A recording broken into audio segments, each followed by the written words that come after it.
Halo guys, balik lagi di channel Gadget Box dan kali ini aku mau ngebahas smartphone yang kayaknya ini paling affordable nih, smartphone entry level dari Samsung yang harganya cuman 2 jutaan aja, yaitu Samsung Galaxy A13. Ini masih cocok buat mengcover kebutuhan sehari-hari kalian, dan buat kalian yang udah penasaran fitur-fitur apa aja yang menarik dari smartphone yang satu ini, langsung aja simak videonya setelah yang satu ini. Oke, jadi untuk box dari Galaxy A13 seperti ini guys. Jadi kalau misalnya sekilas, ini seperti Samsung S22 Ultra tapi versi low budgetnya ya. Tidak dari tampilan seperti ini, mirip-mirip. Dan ini adalah varian yang warna hitam guys. Di sini juga kita mendapatkan bonus perdana dan juga kuota dari IM3 sebesar 120 GB internet setahun. Hanya dengan 35.000 per bulan. Ini adalah bundlingan dari IM3 dengan si Galaxy A13 ini. Kartunya sendiri ada di bagian belakang nih. Kita simpan dulu.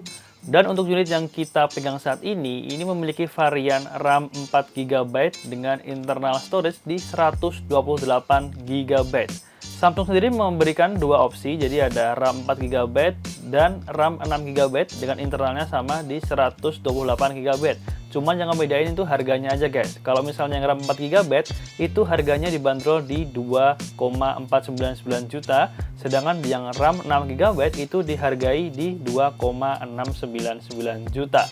Ya, selisih sekitaran 200 ribuan aja. Dan selain warna hitam, sebenarnya Samsung Galaxy A13 ini juga ada varian warna lain yang lebih gonjreng. Ada varian warna biru dan warna peach yang kayak gini nih. Nah, oke, kita langsung unboxing aja si smartphone-nya. Oke, kita lihat cara bukanya ini. Nah, kita buka dulu segelnya.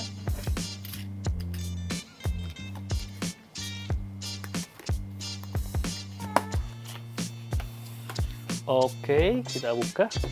Kita taruh sini dulu, dan isinya apa nih?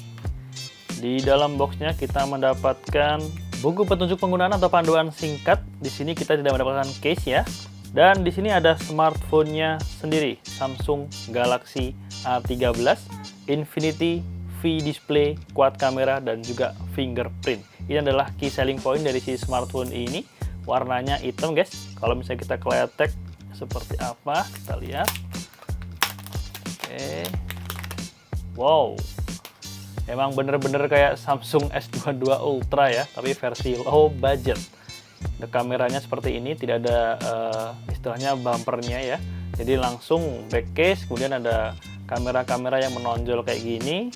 Kita kletek dulu. Sip. Jadi seperti ini ya, warna hitamnya.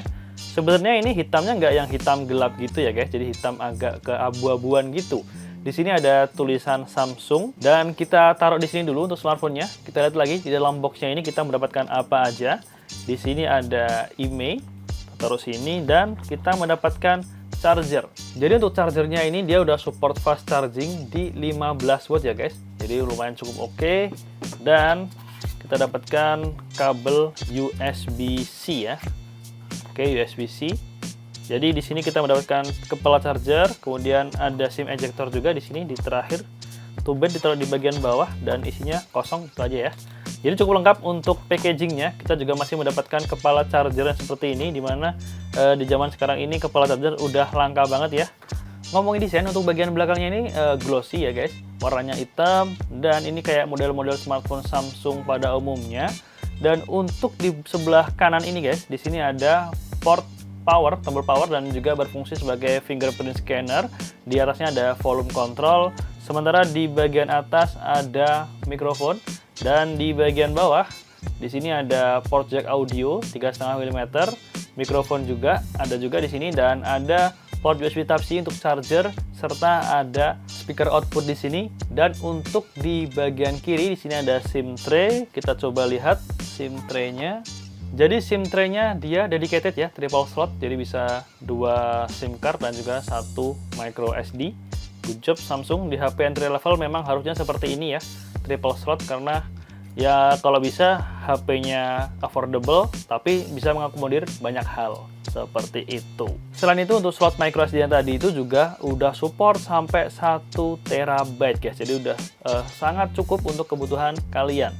Dan ngomongin di bagian belakang ini ada konfigurasi quad kamera dari Samsung Galaxy A13, di mana untuk main kameranya ini dengan resolusi 50 megapiksel, kemudian ada 5 megapiksel lensa ultrawide dan 2 megapiksel lensa makro, serta ada 2 megapiksel lensa depth, dan ada juga LED flash di sini. Untuk hasil jepretannya kita bakalan tampilin di akhir video nanti ya. Oke, jadi ini adalah tampilan layar dari Samsung Galaxy A13. Di bagian depan ini ada water drop untuk kamera depannya dengan resolusi 8 megapiksel, dan untuk layarnya sendiri ini menggunakan panelnya PLS TFT atau Plane Line Switching-nya dari Samsung, ini setara IPS. Walaupun bukan AMOLED, tapi emang PLS-nya si Samsung ini warnanya udah cukup bagus. Bahkan karena memang ini kelas entry level, dan dia memiliki ini refresh rate-nya di 60 Hz, bentang layarnya juga cukup lebar di 6,6 inch, dan resolusinya Full HD+. Dan dengan layar seperti itu, untuk kualitas gambar yang dihasilkan dari Samsung Galaxy A13 ini bener-bener bagus. Kontrasnya juga seperti teman-teman lihat, ini jelas banget. Saturasi warnanya juga cukup oke, nggak over saturated, dan detailnya juga kita dapat guys. Jadi untuk panel PLS-nya Samsung ini ya seperti ini, bener-bener bagus. Apalagi dia ini juga udah di cover sama Corning Gorilla Glass 5. Jadi memang HP 2 jutaan ini udah cukup oke ya untuk layarnya sendiri. Nah, ngomongin bagian kamera, jadi kamera di Samsung Galaxy A13 ini seperti yang aku udah bilang di awal tadi, dia punya konfigurasi quad kamera. Kamera utamanya 50 megapiksel, kemudian ada 5 megapiksel lensa ultrawide, 2 megapiksel lensa makro, dan ada juga 2 megapiksel depth sensor, serta ada LED flash. Untuk HP sekelas 2 jutaan, hasil kualitas gambar yang dihasilkan itu cukup tajam dan detailnya juga cukup oke, seperti yang teman-teman bisa lihat berikut ini. Untuk aktivitas sehari-hari, menurut aku kamera Samsung Galaxy A13 ini memang out of the box udah cukup oke. Sementara untuk bagian software sendiri, Samsung Galaxy A13 ini menggunakan One UI Core versi 4.1 dengan versi Android terbaru yaitu Android 12. Untuk prosesornya sendiri, Samsung Galaxy A13 ini menggunakan prosesor Exynos 850 octa-core, dan dia mempunyai fitur yang cukup menarik di smartphone ini, yaitu adalah Extended RAM. Jadi jarang-jarang untuk smartphone di harga 2 jutaan ini ada fitur Extended RAM. Jadi kita bisa menggunakan sebagian storage untuk mendukung kinerja dari RAM. Jadi kita bisa memilih nih, di sini ada namanya RAM Plus. Kalau di Samsung kita bisa memilih berapa banyak penyimpanan internal yang bakalan digunakan untuk virtual memory atau virtual RAM. Dan ini fungsinya juga cukup menarik karena kita semua tahu bahwa kinerja RAM itu kan ketika kita membuka aplikasi. Dengan adanya RAM Plus ini, ketika kita membuka banyak aplikasi dan kita pengen kembali lagi ke aplikasi yang kita buka sebelumnya, itu tidak akan reload atau tidak akan membuka restart seperti itu. Jadi ini cukup membantu nantinya. Kemudian untuk kapasitas baterai dari smartphone ini, jadi A13 ini punya 5000 mAh kapasitasnya dengan fast charging 15 watt. Yang aku belum nyoba untuk pengisian daya dari 0 sampai penuh. Nanti aku bakalan ngetes di in-depth review dari si smartphone ini. Sekaligus aku juga mau ngetes ketika digunakan untuk bermain game, bagaimana performanya HP 2 jutaan digunakan untuk bermain game. So, kesimpulan awalnya, Samsung Galaxy A13 ini by default memang untuk harga 2 jutaan ini udah oke banget. By design juga udah kelihatan premium, malah bisa-bisa ini dikira orang seperti Samsung S22 Ultra versi Lite-nya. Ya, seperti itu. Nah, aku bakalan bahas lebih dalam si smartphone ini nanti di video in-depth review dari Samsung A13 nanti. Baik aku bakalan tes main game, kualitas audio seperti apa, kemudian apakah pengisian dayanya ini cepat atau enggak.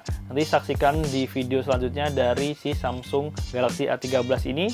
So, buat kalian yang tertarik atau pengen tahu lebih lanjut, jangan lupa buat klik subscribe dan juga klik like di video ini ya. Dan menurut kalian gimana nih kesan awal dari Samsung Galaxy A13 ini? Tuliskan komentar kalian di bawah ya. Jangan lupa tonton terus video-video di channel Gadget Box, dan kita ketemu lagi di video review dari smartphone ini selanjutnya. Bye-bye.